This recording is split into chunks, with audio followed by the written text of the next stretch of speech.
Chapter 3 Naomi. Despite all my negative feelings about the campsite, I was grateful for the summer employment it offered. The first summer Mum asked me to work at the campsite, I felt so grown up. Being the oldest sibling, I cherished time alone with Mum. However, there were also summers I resented having to work on the campsite, which might have coincided with when Joshua started to help. Although I'm not sure even Mum could call his feeble attempts work. He probably created more work for her. Ellen had volunteered to work with me today. With her studies finished for the summer, she was happy to spend her day tackling the campsite chores. "What did you do last night?" asked Ellen as she restocked some flyers on the tourist information rack. "Just the usual, a kitchen full of people for dinner. Mum invited Lewis over. He's the guy we saw on the beach the other night." "It was Lewis." Ellen turned round to face me. "I didn't get a proper look at him. I met him at church last Sunday." She shrugged. "He seems okay." "Well, he wasn't okay last night. He was sitting with Joshua and Harrison and it felt like they were ganging up on me. It was so annoying. You're so lucky being an only child. Brothers take every opportunity to make your life miserable." Ellen burst out laughing, but tried to contain her mirth when I scowled at her. "Don't laugh, this is my actual life. Plus, I'm sure Mum invited Lewis to dinner to set us up together. Honestly, your family is hilarious. It's so much more interesting than mine. You should be grateful so much happens at one family dinner at your house. Believe me, being a family of two can be too quiet sometimes." "Grateful? How can I be grateful?" Joshua spent the entire meal laughing at some of the less fortunate antics from my childhood, like the time I tripped and fell into the stream by the campsite and I told everyone I had drowned, or the time he terrified me with the smallest field mouse ever discovered. And with Harrison there, he had a willing audience eager to laugh at his stories. Lewis almost fell off his chair laughing at one point. Did Lewis say anything during Joshua's stories? No, he didn't need to. Joshua had everyone riveted, recounting my misadventures while missing out his own tales of childhood disasters. Ellen turned her back to retrieve more flyers, but I saw her shaking shoulders before she composed herself and once more faced me. "Surely your gran stuck up for you." I shrugged. "Kind of, but not as much as she usually would. I think Grandpa Jack's death and then her operation have taken it out of her." Gran had been quieter than usual yesterday. Hopefully it was nothing more than the tiredness of being discharged from hospital and the journey to our house. Although I think Mum's realised it was getting to me and she told the boys they were in charge of cleaning the kitchen. As Lewis stood up to gather the plates, he winked at me. Can you believe it? I barely know the guy and he's winking at me. What does that say about his character after he sat and laughed at all my brother's awful stories? Ellen walked over and put her arm around me. "Well, don't worry. Today is a new day and just look at that beautiful blue sky. Why don't we take full advantage of it this afternoon to get out and do something?" "I would love to, but I promised Gran I would spend the afternoon with her. Why don't you come over for dinner tonight and then we can go to the beach after?" "Sounds like a great idea. And when you're at ours, please feel free to be as mean as you can to Joshua." Ellen giggled as she got to work cleaning the office. After my morning working at the campsite, I was looking forward to spending an afternoon with Gran. Before we could get to work knitting baby hats, Gran needed an afternoon nap. While she slept, I ventured out to the garden with my Bible and journal. I had so many questions. If I was honest, I had been distracted at uni last semester. Between Grandpa Jack's death and then everything with Reese, I had shied away from taking time with God. I don't even know why. Why, when I needed him more, did I spend more time disappearing into stories of make-believe, losing myself in dystopian thrillers rather than facing real life and studying for my exams? It's a wonder I only have one wee sit in August. Knitting baby bonnets with Gran was a nice thing to do. Working at the campsite was an easy option, but I had to find a way to engage my brain in my studies again. My Bible and journal remained closed beside me as I stretched out on the garden sofa, longing to find some sense of direction or purpose. As I closed my eyes to pray, I noticed the delicate scents of the surrounding plants, a gift of Mum's handiwork in the garden and all those hours she spent pottering about outside. The warmth of the sun kissed my bare arms and legs. Why, God, I whispered. Why did Grandpa die when he did? Why did Reese break up with me? Why did I fail my exam? Why am I scared to spend time with you? A gentle breeze blew over the garden, stirring up the fragrance of sweet peas and roses. The familiarity of the scents brought peace and quietened my anxious thoughts. The next thing I knew, Gran was gently tapping my shoulder. Careful not to sleep in the sun too long. I tried to focus on her, the grogginess of asleep in the sun warping reality. Why don't you come inside and get some orange juice?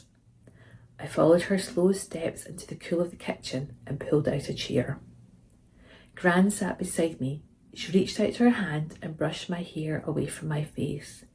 You look sad. What is troubling you, my girl? The look of concern in her eyes, the tenderness in her voice, the gentle touch of her hand, the confusion from my sleep in the sun, it all collided, causing chaos with my emotions. I started crying, big, ugly sobs.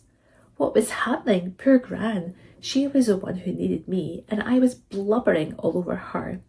I'm sorry, Gran. She handed me the tissue from under her watch strap and smiled. Why on earth are you sorry? Because you're the one who has been through so much, but I'm the one crying. All I can think about are the things that have gone wrong for me. Since Grandpa died, Reese broke up with me, I failed an exam, and you've had an operation. She chuckled and rubbed my back. Memories of childhood comfort drifting through my mind at her familiar action. Naomi, I'm fine. I miss your grandpa, and getting over this operation will take time, but I have a lifetime of experience and faith that reassures me all is well. She stopped rubbing my back, then edged around in her seat to bring us face to face. You take things too much to heart. You always have. Reese wasn't right for you. You failed one exam, but you passed the rest. And I know you can pass your resit. I needed the hip operation, and I'm glad I've had it. I can get on with my life. She wiped away a tear sliding down my cheek and smiled. The sun still rises, and we have food, and we have shelter. We are blessed. Instead of consoling me, her wise words only brought another wave of sobs. Gran resumed rubbing my back as I cried. Eventually the tears subsided. I blew my nose and attempted a smile. She poured me a glass of orange juice. Now, drink your juice and let's knit some more baby hats. Sometimes tears can be exhausting, and other times they can be refreshing and therapeutic. Today's tears had been the latter, clearing away some of my brain fog and helping me catch my breath. The noise at the dinner table didn't seem as loud tonight, and Joshua was less annoying. After dinner, Ellen and I walked to the beach. When you live at the seaside, the beach often becomes the go-to destination for the local youth. It can be negative, like when you encounter people from school whom you would never wish to see again. But it can be positive when you spend time with your close friends. Plus, it affords a chance to try water sports. The Suffolk coast lacks Cornwall's amazing surf. I tried surfing a couple of times. It was fun to a point, but I have a healthy respect for the sea and an absolute fear of being tumbled around in surf, which prevented me from giving it my all. Sailing was much more my thing, although I haven't been out since my high school years. We walked to our favourite part of the beach, close to the lighthouse, and nestled down on the sand. The sun was sinking lower in the sky, but it would be a while before it was dark. The cool breeze from the sea ruffled our hair and had us pulling our hoodies more tightly to us. The beach was busy tonight, with families strolling along the sand. Dogs were barking at the waves or playing fetch with balls. The promenade above the beach was active with joggers and cyclists, And it wasn't just dry ground that was busy. Far out to sea, 2 tankers slowly moved along the horizon. A few 100 metres from shore, a class of 6 dinghies bobbed in the water, and several kayakers were paddling to the side of the dinghies, getting closer to shore. Ellen and I sat quietly beside one another, our gaze caught by the dinghy class. A learner appeared to struggle, and the trainer moved to assist them. It was touch and go whether the dinghy might capsize. We were so transfixed by the drama of the class, we didn't notice the kayakers getting closer until they started shouting at us. I adjusted my gaze closer to the shore, shielding my eyes from the glare of the sun bouncing off the sea. Naomi! Ellen! Why are you two just sitting on the beach? I sighed as I turned to face Ellen. Ugh! Sorry about my annoying brother. Ellen pointed back out to sea. And it's not just your brother. It's Harrison and the rest of their friends and Lewis. Seriously? I looked up at the group of kayakers. Lewis lifted his paddle and waved. I ignored him. Well, at least they're not close enough to splash us, because you know that's exactly what they want to do. Ellen stood up. I suggest now is the perfect time to walk to the lighthouse and back. I took her outstretched hand and jumped up. Excellent idea. The next morning, I was back at the campsite. Mum had asked if I could work the morning shifts for the next week to give her time with Gran. I was happy to help if it made things easier for Gran, and it was probably a good idea for me too. Otherwise, I'd be tempted to stay in bed until lunchtime. As I approached the office, I took out my keys, ready to open up for the day. However, the door was slightly open. Had Mum forgotten to lock up last night? Besides the ancient computer, there was nothing of value in the office. I hesitated at the doorway, unsure of what I would find. But there was nothing untoward. Lewis had arrived before me. I tried not to let my disappointment show as I entered. It wasn't Lewis's fault. It was more a case of my mother's conspiring that had me cautious around him. That and the fact he was on Team Joshua. How quickly first impressions can change. Lewis flashed a big cheery grin and a tuneful good morning. Oh, great. Not only did I have to work with him, but he was one of those annoying morning people. I tried to smile, uncertain if it came across as a smile or a sneer. And how are you this morning? He continued. So I guess I did achieve the smile. I shouldn't have tried so hard. I nodded and muttered, Morning. What do you want to do this morning? He asked. When I'm on with your mum, we usually catch up on emails and then clean the toilet blocks. Yes, thank you. I have been working here for years. I know what jobs need to be done. Why was I being so snippy with him? I closed my eyes and counted to 10. I was about to apologise for my rudeness when he winked at me. Again. I enjoyed having dinner with your family the other night. Joshua is funny and quite the storyteller. He could forget any apology after siding with my pesky brother. What can I say? Don't believe everything that Joshua says. So he didn't chase you with a mouse? Oh no, that one you can believe. I didn't want to talk about Joshua or the stories he had shared. Why don't you check the emails and the bookings for today, and I'll do some social media posts.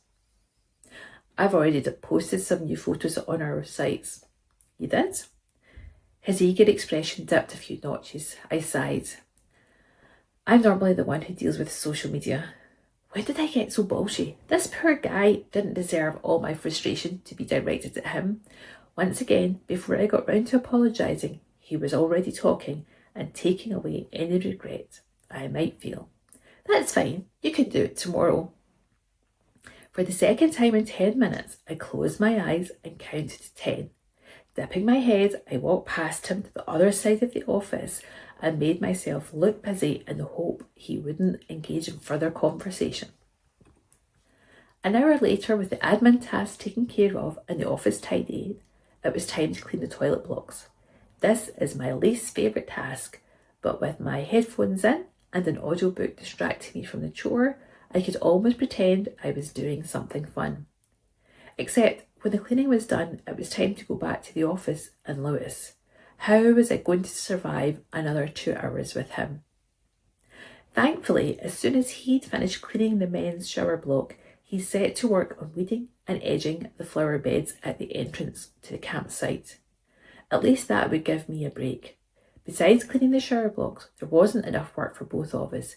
Maybe I could persuade Mum she only needed one of us on at a time. With everything up to date in the office, I turned my attention to my textbook. Mum wanted the office staffed until lunch, but as a boss's daughter, I had no issue with using the time for personal study. But open books do not always equate to quality study time. I read the same page 4 times and still couldn't tell you what it said. My mind refused to focus on contract law. Who could blame it? I yawned, stretched, then looked out of the window, and that's when Lewis returned. Only he wasn't alone. 2 girls who looked to be about our age followed him, giggling and tossing their hair as they spoke to him. I used all my willpower not to roll my eyes. He led them over to the tourist information rack.